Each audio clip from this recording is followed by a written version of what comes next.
নমস্কার। বাবা লোকনাথ আশ্রম থেকে তিরোধান দিবস উপলক্ষে আমি আপনাদের সামনে চলে এসেছি একটা বিশেষ অনুষ্ঠান নিয়ে। প্রতি বছরই এটা করি, আর সেট আপ একটু এদিক ওদিক থাকে।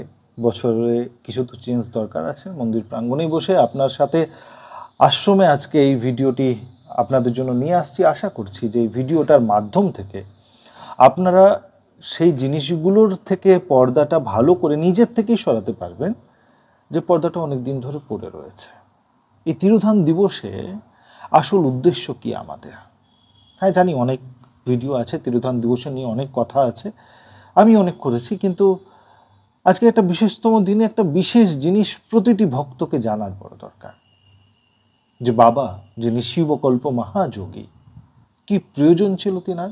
এই প্রশ্নটা আসে না ভক্তের মাঝে, যে বাবা আমাদেরকে ছেড়ে কেন গেলেন? এবারে অনেক মানুষ এটাকে অনেক রকম করে দেখে, কিন্তু আজকে আপনি ভাবুন যে আপনার কাছে যদি একটু সময় আছে, বা আপনার কাছে যদি সেই শক্তি ক্ষমতা আছে যে আপনি মৃত্যুকে কিছু সময়ের জন্য সরিয়ে দিতে পারেন, পেছনে করে দিতে পারেন, সময় একটু বৃদ্ধি করিয়ে দিতে পারেন, আপনি কি সেটা করবেন না? সত্যি মনে হাত রেখে বলুন, অবশ্যই করবেন। তাহলে বাবার কাছেও সেটা ছিল, বাবা কেন করলেন না? দেখুন, এই চিত্ত, চিন্তন এবং চেতনা, এই যে তিনটি জিনিস রয়েছে, এই তিনটি জিনিসের কোয়ালিটি কত সুন্দর বা কত ভালো, এটাই নির্ভর করে যে আমরা মৃত্যুকে কিভাবে দেখি। আমাদের মধ্যে 99% মানুষ এরকম আছে, বা তার থেকেও বেশি, 99.99, যারা মৃত্যুকে সত্যি ভাবনা এবং চিন্তনে আনতেই ভয় পায়। কিছু মানুষ আছে তার মধ্যেও যারা সময়কে এরকম করে দেখে যে আমার জন্য জীবনে কখনো বৃদ্ধ বয়স, মানে আমি যেন বুড়ো না হয়ে যাই, আমার যেন যৌবন অবস্থা সেই রকমই থাকে। তো এই রকমের ভাবনা যার চিন্তনে রয়েছে, সে তো বাবার মতন ভাবনাকে আনতে পারবে না। বাবার মতন ভাবনা আনতে যদি হয়, তাহলে তাকে হতে হবে সাত্ত্বিক। আর যখনই মনে এই ভাবনা আসে যে মৃত্যুকে কিছু সময়ের জন্য একটু পেছনে করে দিই, একটু দূরে করে দিই, তো তার ভাবনাই হলো তামসিক। সে যেভাবেই হোক, সে ভগবানের কৃপাতে হোক, বা নিজের শক্তি লাভে হোক, বা কোনো একটা জিনিস যেটা প্রাকৃতিকভাবে হচ্ছে, সেটাকে আপনি যদি কিছু করে আটকে দেন, দূরে করে দেন, বা তার থেকে একটু দূরে নিয়ে চলে যাওয়ার ক্ষমতা রেখেছেন, তাহলে নিশ্চিত রূপে এটা জেনে রাখুন যে আপনি কতই বড় সাধু হয়ে যান না কেন, আপনি কিন্তু তামসিক প্রবৃত্তিতেই ঘিরে রয়েছেন। আপনার জীবনের ফলাফল এটার উপরেই নির্ভর করবে যে আপনি কতটা তামসিক রয়েছেন। শুধু খেলেই তামসিক হয় না, চিন্তনের থেকেও তামসিক হয়। এবং যে চিত্ত রয়েছে, সেই চিত্তে যদি তামসিক ভাবনা রয়েছে, যে হ্যাঁ ঠিক আছে, এই অসুখটা হয়েছে, এই অসুখটাকে তো আমার মনের হোক বা শরীরের হোক, সেটাকে তো আমি এখনই ঠিক করে দিতে পারি, এবং আমার কাছে সেই ক্ষমতা আছে, আমি ঠিক করে নেব। আপনি ঠিক করে নিলেন, কিন্তু তারপরে যে সমস্যাটা আসছে সেটার আপনার কোনো জ্ঞান নেই।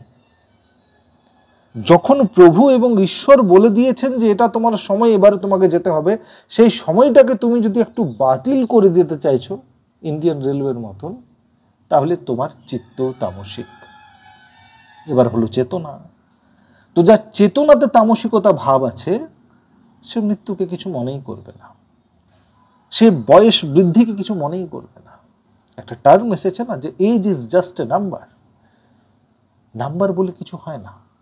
আমরা যখন এই পৃথিবীতে এসেছি, তখন তিনার যখন ইচ্ছা, তখন তিনি যেরকম চাইবেন সেরকম করবেন।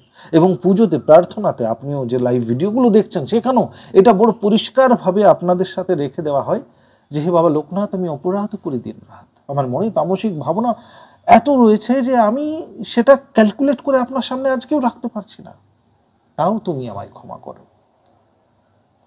মানুষের এই ভাবনা যদি না আসে বন্ধুরা, তাহলে সে কখনো সেই অবস্থার থেকে উপরে উঠতে পারবে না, তার মনে তামসিক ভাবনা থাকবে।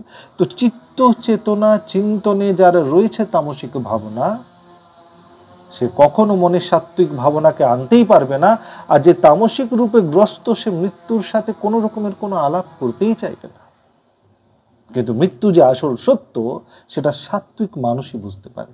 যে সাত্ত্বিক, সে সত্য বুঝতে পারে। বাবা সেটা জানতেন যে যেটা বাস্তব, যেটা সত্য, যিনার প্রভুর সাথে সবসময় মিল রয়েছে, সে প্রভুর থেকে দূরে যাওয়ার কোনো বাহানা করবে না।